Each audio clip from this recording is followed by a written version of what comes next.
呢個世界係咪真係有因果報應？又係唔係有冤親債主，或者有十方眾生打擾緊自己，而自己都唔知嘅呢？全新嘅一輯原來有因，因法清師傅為你一一解開，更會同大家分享一啲處理過嘅真實個案。Hello， 大家好。今日咧，師傅咧又有一啲新個案同大家講喎。咁其實以前咧，我喺舊嘅原來有因裏面咧，成日都同大家分析咗好多關於祖先啊、劃地為牢啊呢一啲問題嘅。咁其實我最近咧亦都做咗一個個案咧，都係關於呢一啲留戀啊、一啲祖先唔願意走啊咁樣嘅case 嚟嘅。咁其實好早之前咧，以前我都同大家分享過，有時咧有啲人咧去買一啲村屋啊咁樣，咁好多時嗰啲村屋咧都係以前係嗰啲耕地啊、啲農地啊咁樣咧，咁就好多時咧嗰啲後人咧就會嗰啲祖先啊或者父母啊或者啲阿爺阿嫲嗰啲已經係過咗身啦，咁佢哋咧嗰啲後人咧就唔願意住喺一啲圍村嗰度，咁就可能搬咗出城市住，咁佢就會將佢圍村嘅祖居咧就會整咗一間新屋啊，裝修下去啊，咁就嚟租俾人啊或者賣俾人哋咁樣嘅。咁好多時嗰陣時咧啲人咧都係會去到嗰度住咧，都好多時咧，因為嗰啲老祖宗咧，佢就會覺得呢度係我嘅地方嚟嘅喎，你一個外姓嘅人點可以無端端入嚟咧？咁啊往時咧都會搞到啲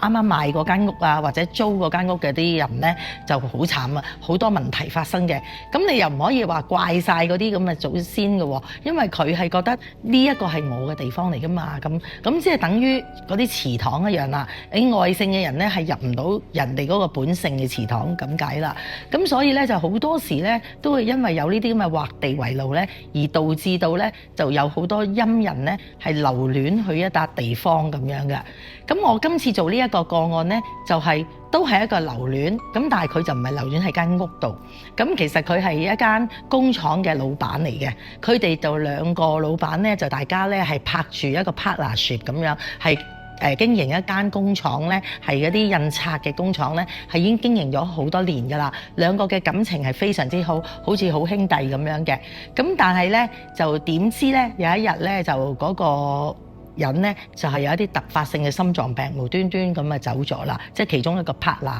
咁我可以喺呢度稱呼佢為 B 君啦。咁咧咁啊 A 君咧亦都即係對佢咧就做足晒嘢啊，譬如付薦俾佢啊，亦都咧即係當然啦，喪禮啊樣嘢都同佢搞到足。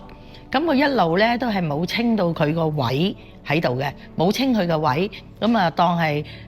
留念又好啦，又覺得唉 partner 雖然走咗啫，又唔應該即刻就將人哋台嘅嘢啊立走晒啊搬走去嘅，佢又唔覺得唔應該，於是佢係乜都冇做過嘅。咁但係咧，當呢個 partner 走咗一段時間之後咧，係佢另外一個 partner 咧，我哋稱呼為 A 君啦。A 君咧係不停咁受到靈界嘅騷擾，甚至佢喺佢嘅工廠度多次咁見到呢一個B 君咧嘅出現嘅。咁佢咧亦都將呢啲事咧就有話到俾佢個 B 君嘅太太聽。咁可能咧就有時真係嘆一句咧，人死就如燈滅啦。咁啊太太咧係完全唔再着重於佢先生嘅嘢，亦都咁A 君咧就叫佢，不如你上嚟攞翻你先生啲遺物啦，清走嗰啲位置啊，攞走佢嗰啲遺物啦咁樣。但係佢太太係唔願意嘅，即係話你抌咗佢得啦咁樣，我唔會噶啦咁所以咧佢哋喺冇辦法之下咧，就唯有就自己清。咁佢就清晒佢生前嗰張台啊，咁佢甚至張台裏面啊有啲家庭照片啊，或者佢有一啲自己私人嘅煙灰盅啊，或者佢啲私人嘅杯啊嗰啲嘢啦，咁佢哋都全部清晒抌晒佢嘅，咁啊甚至連佢嗰張台咧都清埋嘅。咁啊發生咗呢件事之後，即係佢清咗之後咧，就跟住咧未來咧仲發生得更多問題。咁點解會發覺佢係仲喺度倚會住咧？係因為佢阿 A 君嘅太太咧，發覺每逢係呢個人嘅死期，即係死忌啊，或者佢嘅生日，佢嘅老公即係阿 A 君咧，就會做一啲行為咧，係平時唔會做嘅行為，而呢啲行為咧就只有阿 B 君會做嘅啫，即係佢直情係好似做咗阿 B 君咁啊！咁啊，例如啲咩行為咧？就譬如好似阿 B 君咧，生前都會比較中意睇下啲4碟啊、5碟啊咁樣嘅。咁啊 A 君咧係從來唔會掂呢啲嘢嘅，亦都唔會中意睇嘅。咁但係咧，自從阿 B 君走咗之後，阿 B 君逢係佢嘅生日啊，或者佢嘅死忌咧，阿 A 君咧就會無端端會中意睇4仔喎，或者睇5仔嗰度，即係會做咗佢嗰啲行為喎。咁仲有咧，另外又成日見到佢喺個工廠嗰度出現啦，咁樣嘅情況嘅。咁於是咧，咁佢哋個 A 君咧，即係佢嘅partner 咧，就話俾佢太太聽。咁而佢太太咧，就已經去為佢佢係一個虔誠嘅佛教徒啦。咁佢已經係為佢做咗好多誦經啊，為佢燒咗好多嘢啊，甚至付薦俾佢啊，咁希望阿 partner 咧就好去啦，一路好走啦咁樣。咁但係都係唔得要領，都係成日見到佢喺嗰個工廠度徘徊。咁咧，於是乎咧，咁呢個A 君咧，佢哋夫婦咧就揾咗我一個徒弟，咁就經過我徒弟咧就轉列到佢嚟我呢度，就去查呢件事啦。咁原來查到咧呢一個 B 君咧，佢係即係覺得唔係好捨得離開，咁同埋因為佢嘅離開咧，佢太太已經係完全將佢忘記啊，已經係唔再理會佢嘅嘢咁樣啦。咁所以佢咧係好唔開心，同埋佢咧係因為可能喺殯儀上嘅嘢做得有啲唔妥當啊。佢係身上咧係話俾佢哋聽，佢喺醫院嗰度係冇衫着，佢喺呢度佢都係赤裸嘅。咁其實佢哋咧之前A 君佢哋見到佢嘅出現咧，都係見到佢赤裸嘅。咁佢哋但係唔知道點解會咁，咁佢哋只係覺得，哎呀，點解你會喺度嘅咁樣，即係只係咁咧，咁就冇懷疑嘅。咁啊直至到咧揾咗我之後咧，咁當祖師爺查到咧，就係話阿 B 君咧，原來佢係個心咧係有啲不甘，亦都係唔捨得走。咁佢同阿 partner 阿 A 君咧 partner 咗咁耐，大家好似好兄弟咁。咁佢所以佢咧就一路都唔捨得嘅，咁所以阿 A 君嘅太太咧就於是乎就揾咗我哋，就希望我哋可以送走佢嘅。咁我哋當日去到工廠咧，我哋亦都見到有幾個位置咧係佢出沒嘅地方嚟嘅。咁於是乎咧，祖師爺就直情即場咧就帶咗佢出嚟，就問佢其實你有咩要求？點解你唔走？咁佢就講話。佢本身真係身上又冇衫，即係而佢走咗咁耐咧，佢太太係一直都冇再去拜祭佢啊，或者去燒啲咩俾佢啊，乜都冇，完全係冇理佢嘅。咁佢係好凄涼嘅，咁佢就希望佢嘅拍檔能夠可以幫下佢嘅，咁所以拍檔咧就應承，你只要有咩要求我都會幫你。咁首先要求就俾一套衫佢先啦。反正首先咧佢一路以嚟咧都冇飽飯食，咁就首先俾翻一餐好飯佢食先啦。咁啊即刻咧就即刻我哋就叫佢太太落街，即刻去衣粥鋪就準備咗一啲藍衣，去準備晒衫褲鞋襪，因為佢鞋都冇嘅，赤裸嘅完全。咁咧就俾佢着翻，咁啊跟住就俾咗一餐好好食嘅餸飯佢，跟住就由佢呢個 A 君嘅 partner，佢要佢親自送佢走。咁我哋就做咗一啲儀式，係由 A 君親自送佢呢個兄弟走嘅。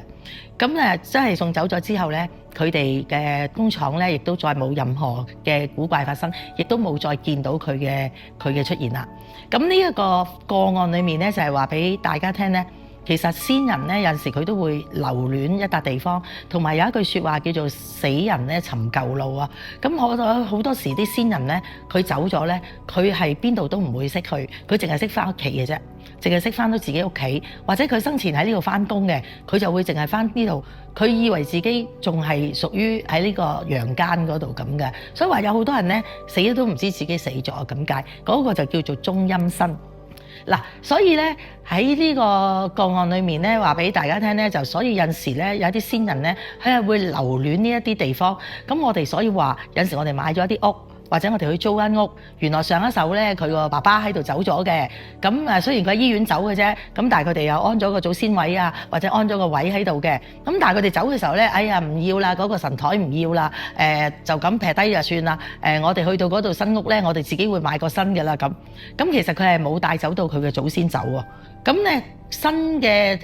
住戶入到去住咧，慘啦。就會俾呢啲靈界咧就會不停騷擾，趕佢哋走，即係會覺得你哋做乜入嚟我間屋住啊咁樣。咁嗰啲祖先咧又會不停咁樣成日都會令到人哋會見到佢哋啊咁樣，就即係等於我頭先講嗰啲老祖先咧、老祖宗咧喺嗰啲圍村嗰度咧，就專係唔會俾人哋霸佔佢嘅地方咁解啦。咁所以我哋就話，無論你係搬屋或者你係裝修都好，你都係要做一個少少嘅儀式，去將你嘅祖先係先請走，咁先至可以嘅。甚至佢哋喺山頭你搬墳場都好啦，有啲人就咁樣搬墳場就咁樣打爛咗個墓碑，攞翻個骨灰塔，就咁搬去新墳場就算啦。咁其實你嘅祖先咧根本咧就你係移走咗啲骨啊，但係你冇做任何嘅儀式嘅話咧，其實佢個魂咧係仲喺翻佢個舊嗰個墳墓嗰度嘅。咁好多時我哋都做過呢啲 case 咧，佢個墳就搬遷咗，但係佢嘅祖先就成日報夢話俾你聽，我日曬雨淋啊，我仲喺舊墳啊咁樣。個原因就係咁樣啦。咁所以我亦都要話俾大家聽咧，我哋做乜嘢咧都係要做全套，唔好懶，唔好因為貪方便或者慳錢，或者覺得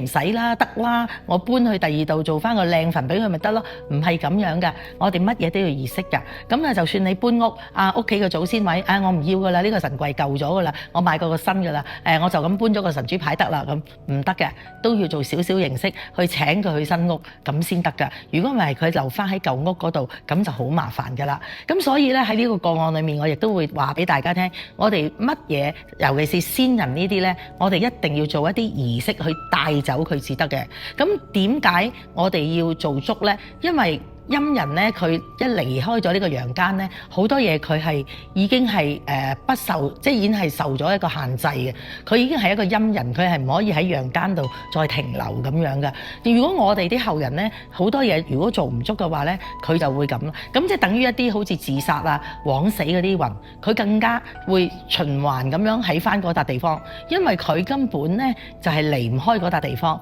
直至到佢揾到替身為止先得嘅。咁嗰種魂咧就唔同我哋而家講嗰種仙魂啦，咁所以咧我哋就一定要注意呢一方面嘅嘢，千祈就唔可以話求其乜都得啊咁樣噶。咁好多時發生呢啲咁嘅嘢咧，都係因為我哋嘅人、我哋嘅後人啊、我哋嘅洋人咧，自己嘅疏忽先至造成咁樣嘅情況嘅。咁而佢呢一個 partner 咧，係因為當日咧佢哋其實咧就應該做殯儀嘅時候咧，我會覺得應該都要去佢嗰個工廠嗰度做翻一場法事，真係送佢走嘅。但係佢哋就係唔識得去做呢一樣嘢，所以搞到佢嗰個先人咁，亦都係佢有另外一個故事，就係佢因為係好似無家可歸咁，因為佢太太即刻搬屋佢即刻好似無家可歸咁樣，好似完全冇晒親人啊，乜嘢都冇，咁佢唯有就求助於佢個 partner 兄弟咯。咁所以佢就會喺翻去自己個工廠嗰度出沒，就係咁啦。咁送走咗佢，咁大家都安樂。咁亦都咧，阿 A 君嘅太太亦都係心腸好好嘅，因為佢係拜佛嘅。咁佢咧亦都為佢做好多附薦啊，或者誦經啊嗰啲，希望咧幫到佢呢個生前都係佢哋嘅好朋友、好兄弟、好 partner，就能夠一路好走咁樣嘅。咁所以咧，亦都係帶俾大家咧，人咧我哋係應該要慈悲嘅。有時做多一點，或者我哋付出多一啲，唔代表係我哋蝕底嘅，我哋做多一點係可能無論靈界又好，人都好，我哋都可以幫到人哋咁解嘅。咁好啦，咁我又分享咗呢個個案俾大家啦。咁希望大家亦都繼續支持阿師傅。咁我哋大家喺個節目度咧，但係可以分享下，咁大家傾下偈。咁可以咧，如果你哋咧有啲乜嘢嘅靈異嘅問題唔係好知道有一啲繁文縟節應該點樣做咁咧你哋都可以揾阿師傅話俾師傅聽，師傅可以同你哋分享一下嘅。咁今日時間又差唔多啦，咁我哋下次再同大家分享另外一啲個案。拜拜。